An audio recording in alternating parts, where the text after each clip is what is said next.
16th of May, 1839. The unflinching African sun has continued to plague our expedition, making it impossible to dig until dusk. How Professor Herbert managed to find the location in these vast plains of nothingness remains a mystery to me. When I asked him about the tomb again, he told me about the legend of Tin Hanan, the mother of us all. An interesting story in its own right, but I can't help feeling there's more. Later that evening, we uncovered a passage beneath the dunes leading to a sand-covered stone structure. The professor was confident it was the tomb we sought and ordered the others to clear the way late into the dark, cold night. Tomorrow, I shall lead the men into the ancient structure, hoping to reach the burial chamber. No matter what the professor is keeping from me, the dig should yield something interesting to take back to London and the British Museum.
"17th of May, 1839. My hands tremble as I write. I feel a need to document my tribulation, for I fear that my memory will fail me if I linger. Today, I took some men and ventured into the dark, ancient passage we uncovered. Our torches burned faintly in the murky air as we slowly made our way underground. The men were superstitious and fearful. They argued loudly, and I felt their strange language getting to me. I mustered my strength and yelled at them to continue down the slopes and broken steps. The crudely carved passage confused me. It looked much older than the 4th century structure we had expected. The twisting path emerged into a great antechamber. The walls were lined with statues unlike any I'd ever seen. Despite their unearthly quality, I felt a strange familiarity toward them, which haunts me still. At the far end of the chamber, a great slab of stone sealed off whatever lay ahead. I gave the order to raise it, and as I pushed through the narrow space, the heavy stone suddenly dropped, sealing me inside. I was trapped.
castle is old and hasn't been tended to for centuries.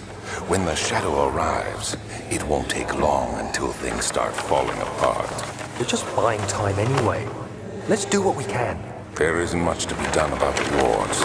We should reinforce weak structures.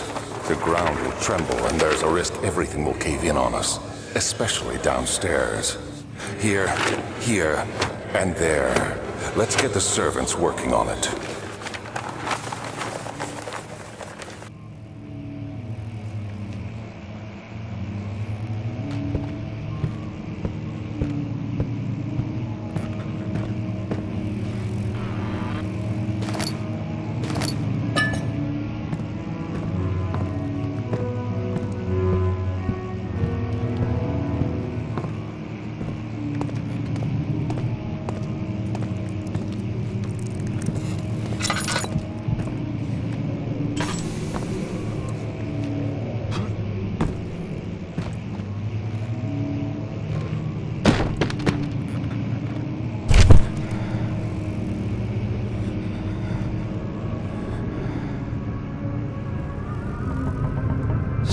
May 1839.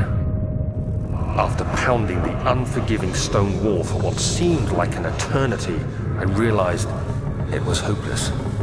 I was trapped.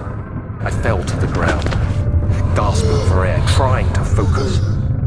That's when I saw a faint blue shimmer. My weakened body was heavy to carry, but I managed to push myself toward the enchanting light.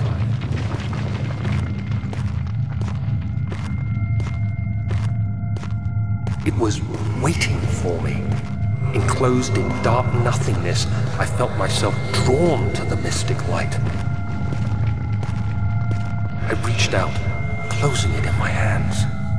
The faint glow escaped my fingers and began to spark brightly and spirit me away, unlocking alien memories of spiraling towers, endless deserts, and impossible geometry. The next thing I can remember is the grating sound of stone being lifted, the voices of the Arabs pulling me to safety, and grasped firmly in my hands was the broken pieces of a most peculiar relic.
You have to be swift when you activate the first one. You hear that? If it stops, you'll have to start over. Isn't all this a bit excessive? You can never be too careful, Daniel.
did the Baron go? Who cares? He left us enough wine to last us a lifetime. Or at least until tomorrow.